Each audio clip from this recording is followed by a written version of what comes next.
Hello to all my dear brothers and sisters. How are you all? I hope you all are hale and healthy and doing rock in your studies. So this side Purvagor and welcome to Dhair Batch. So today we are gonna to start our new chapter and the name of the chapter is Conservation of Plants and Animals. So we will do very most important question of this chapter. Okay.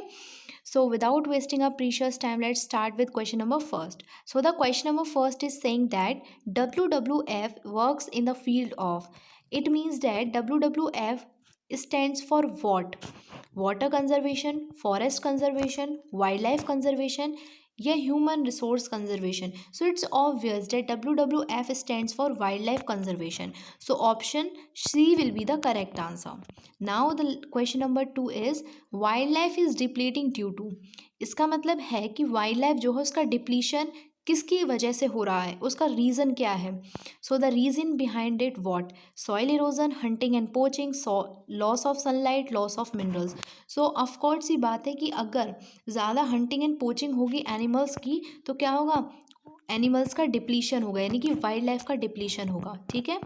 Now the question number third is which of the following are responsible for extinction of a species. Options are clearing of land to plant crops and build road, loss of habitat, excessive use of chemical fertilizers and pesticides, providing habitats for animals in zoo. तो obviously बात है, अगर हम उनके area को या फिर जहाँ पर वो रह रहे हैं वहाँ पर क्लियर कर देंगे उस लैंड को, ठीक है, प्लांट्स क्रॉप्स को बिल्कुल हटा देंगे, सब कुछ काट देंगे, वहाँ पर डिफॉरेस्टेशन कर देंगे, तो वहाँ पर हम या तो रोड बिल्ड कर रहे हैं या फिर फैक्ट्रीज बिल्ड कर रहे हैं, अपने पर्पस के लिए ही तो करते हैं हम ये सारी चीज़ें. ठीक है. तो वो रहेंगे कहाँ पर, और वो रहेंगे कहाँ पर, तो वो इधर उधर घूमेंगे, लोग फिर उनको उनकी हंटिंग एंड पोचिंग करेंगे, तो इसलिए वो क्या हो जाएंगे, लास्ट में आकर वो लुप्त हो जाएंगे. ठीक है. Now the question number 4 is fauna means what. देखो दो टर्म्स आते हैं, just wait a minute. Okay. तो question number 4 is saying that fauna means what, यानी कि हम लोग के पास दो टर्म्स आते हैं, एक तो फोना एंड एक फ्लोरा. तो फोना का मतलब क्या होता है, एनिमल किंगडम, और फ्लोरा का मतलब होता है प्लांट किंगडम. एनिमल किंगडम में आप लोगों के सारे एनिमल्स आ जाएंगे, domestic, wild animals, every type of animal will be included in animal kingdom. Okay. तो यहाँ पर both A and B correct answer हो जाएगा. अब देखो यहाँ पर फ्लोरा का मतलब मैंने आपको बताया प्लांट किंगडम, यानी कि जितने भी तरीके के प्लांट्स हैं, या तो आपके वाइल्ड प्लांट्स, ठीक है, जो जंगल वगैरह में पाए जाते हैं, या फिर जो हम लोग के वीड्स वगैरह होते हैं, जितने भी तरीके के प्लांट्स हैं वो आप सबके उसमें आ जाएंगे फ्लोरा किंगडम में. ठीक है.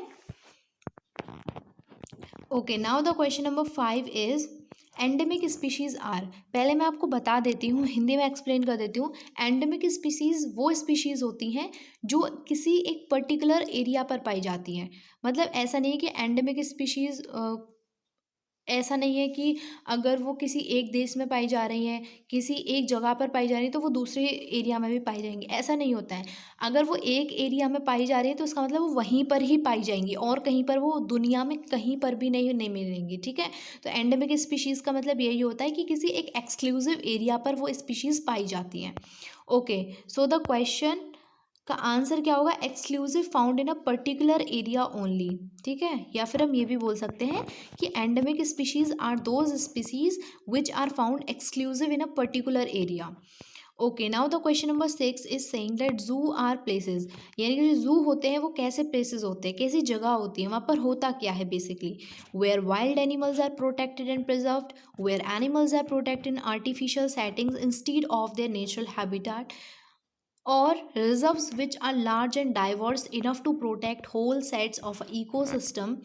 None of these. तो देखो आपने देखा होगा जू मतलब चिड़ियाघर है ना, तो वहाँ पर क्या होता है कि उनको केज में रखा जाता है, एक आर्टिफिशियल सेटिंग करी जाती है उनकी, वहाँ पर उन एनिमल्स को प्रोटेक्ट किया जाता है, लेकिन वहाँ पर उनका एक नेचुरल हैबिटेट तो होता नहीं है ना. मतलब ऐसा तो है नहीं कि जैसे नेशनल पार्क में लोग वो जो एनिमल्स होते हैं वो अपने जैसे जंगल वगैरह में रहते हैं ना, एकदम खुला सारी चीज़ें वो फ्री रहते हैं, ऐसा हमारे चिड़ियाघर में नहीं होता है. ठीक है. वो एक आर्टिफिशियल केज में रहते हैं, आर्टिफिशियल उनके साथ सेटिंग की जाती है पूरी. तो option B will be the correct one. Now the question number 7 is national park क्या होते हैं. Your options are reserves which are large and diverse enough to protect whole sets of ecosystem, place where animals are protected in artificial setting instead of their natural habitat। हाँ नहीं, ये तो नहीं हो सकता क्योंकि ये तो हमने जू वाला पढ़ा था। Some areas where wild animals are protected and preserved, ये नन ऑफ दीज। तो I think option A will be the correct one. ठीक है, मतलब ये कुछ ऐसे डाइवर्स और लार्ज रिजर्व्स होते हैं, हम लोग है ना, गवर्नमेंट बनाई होती है जो कि एनिमल्स के लिए होते हैं ताकि वो उन्हें प्रोटेक्ट कर सके, और वो अपने एक वहाँ पर पूरे एक इकोसिस्टम होता है ना, वो एकदम अपने हैबिटाट की तरह ही वहाँ पर रहते हैं। कोई भी वहाँ पर एक आर्टिफिशियल केज वगैरह नहीं होता है जू की तरह। Okay, now the question number 8 is biosphere क्या है। Biosphere is that part of earth in which non living organisms exist, the part of earth in which living organisms exist और which support life, या फिर that part of the earth in which both living and non living organisms exist, या none of this. तो biosphere क्या है। Biosphere एक ऐसा zone है जहाँ पर क्या होता है, अर्थ का एक ऐसा पार्ट है जहाँ पर जो लिविंग ऑर्गेनिजम्स होते हैं वो एग्जिस्ट करते हैं और वो लाइफ को सपोर्ट करते हैं।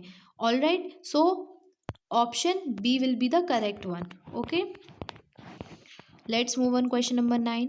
विच of the following species is extinct. इनमें से हमें कुछ स्पीशीज दी हुई है, इनमें से कौन सी ऑलरेडी एक्सटिंक्ट हो चुकी है, यानी कि लुप्त हो चुकी है, अब वो है नहीं, है ना, they are not any more. तो यहाँ पर एग्जाम्पल्स दिए हुए हैं। First is great Indian bustard bird, musk deer, cheetah या ब्लू व्हेल। तो जो चीता है इज़ नॉट एनी मोर। ठीक है, एक ऐसी स्पीशीज़ है जो कि अब नहीं है, एक्सटिंक्ट हो चुकी है। Okay, now the question number 10 is project tiger was launched in.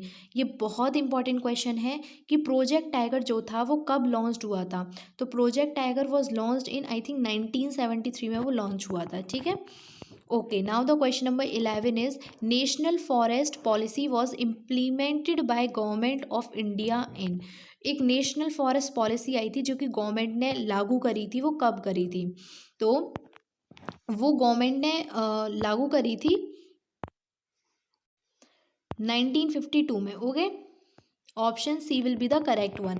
Now the question number 12 is forest conservation act was implemented in. Forest conservation act कब इम्प्लीमेंट हुआ था।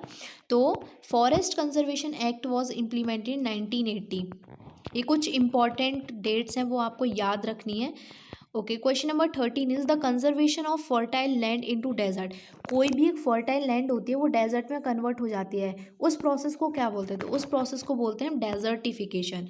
Okay, desert not defertification, is desertification. तो spelling में भी थोड़ा सा ध्यान रखना। ओके, जो मैंने आपको क्वेश्चन ऊपर बताया था फ्लोरा एंड फौना का, वही क्वेश्चन रिपीट होकर आया है। पहले ऊपर पूछा था फौना के बारे में, यानी कि मैंने आपको बताया था फौना मतलब एनिमल किंगडम, बस इतना याद रखो। फौना मतलब एनिमल किंगडम एंड फ्लोरा मतलब प्लांट किंगडम। अगर आप भूल जाते हो कि फ्लोरा फ्लोरा में कंफ्यूज हो जाते हो तो देखो ऐसे याद रख सकते हो कि फ्लोरा यानी कि फ्लोरा से फ्लोवर, और फ्लोवर हमारे प्लांट्स वगैरह इसमें आते हैं, तो फ्लोरा मतलब हमारा प्लांट किंगडम हो जाएगा। ठीक है, तो यहाँ पर जितने भी वाइल्ड प्लांट स्पीशीज़ होती हैं, डोमेस्टिक प्लांट स्पीशीज़ होती हैं, दोनों आ जाते हैं, और सो इसलिए डी ऑप्शन करेक्ट हो जाता है। Okay, question 15 is environment in which an animal lives is called its. एक ऐसा इन्वायरमेंट जहाँ पर एनिमल रहता है, कोई भी जानवर है रहता है, उसको क्या बोलते हैं। उसका हैबिटाट बोलते हैं, होम बोलते हैं, रिजर्वायर बोलते हैं, रिसोर्ट बोलते हैं। तो उसका हैबिटाट बोलते हैं। ठीक है, now the question number 16 is indiscriminate cutting of forest is called. तो ये बहुत ईजी है, इसको क्या बोलते हैं, डिफॉरेस्टेशन। अब पहले मैं आपको एक और डाउट क्लियर कर देती हूँ, शायद काफ़ी सारे बच्चों का होगा, तो वो शायद डाउट इट्स में रहता है कि एफॉरेस्टेशन क्या होता है और रीफॉरेस्टेशन क्या होता है। आई होप सो इसी में होगा। तो देखो, रीफॉरेस्टेशन का मतलब होता है कि दोबारा से पेड़ लगाना, रीफॉरेस्ट करना। लेकिन अगर हम वही बात करें एफॉरेस्टेशन की, अभी मैं डाउट अच्छे से क्लियर करूँगी, अभी पहले सुन लो ऊपर ऊपर से। देखो, एफॉरेस्टेशन का मतलब होता है कि जहाँ से हमने पहले ट्रीज़ जिस एरिया से कट कर लिए थे, वहाँ पर अब उन ट्रीज़ को दोबारा से प्लांट करना, है ना, दोबारा से उस एरिया को फर्टाइल बनाना, दोबारा से पेड़ वगैरह लगाओगे तभी तो वहाँ की लैंड फर्टाइल वगैरह होगी। तो वहाँ पर उस ज़मीन पर दोबारा से पेड़ लगाना। ठीक है, लेकिन अगर हम बात करें रीफॉरेस्टेशन की, तो यहाँ पर हम पेड़ लगाते हैं, लेकिन वो एरिया नहीं कि जहाँ से हमने पेड़ कट किए थे सिर्फ हम वहीं पेड़ लगाएंगे, इसमें ऐसा कुछ नहीं होता है। ठीक है, okay, so question number 17 is natural cause of deforestation include. जो डिफॉरेस्टेशन का नेचुरल कॉज है वो क्या है? Forest fire, lightning, electric current या both A and B? Of course ही बात है, both A and B will be the correct answer. Okay, now the question number 18 is species which are at the verge of extinction are called, यानी कि जो लुप्त होने की कगार पर हैं ऐसी स्पीशीज को हम क्या बोलते हैं? तो ऐसी स्पीशीज जो होती हैं एंडेंजर्ड स्पीशीज होती हैं, ठीक है। Okay, question number 19 is species which are restricted only to a specific area and not in any other geographical area. तो मैंने आपको बताया था कि ऐसी स्पीशीज जो किसी एक पर्टिकुलर एरिया पर पाई जाती हैं और किसी जोग्राफिकल एरिया पर नहीं पाई जाती हैं किसी भी और रीजन में, तो उनको बोलते हैं endemic species. Okay, now the question number 20 is species is a group of population which are not capable of interbreeding with each other. This is incorrect.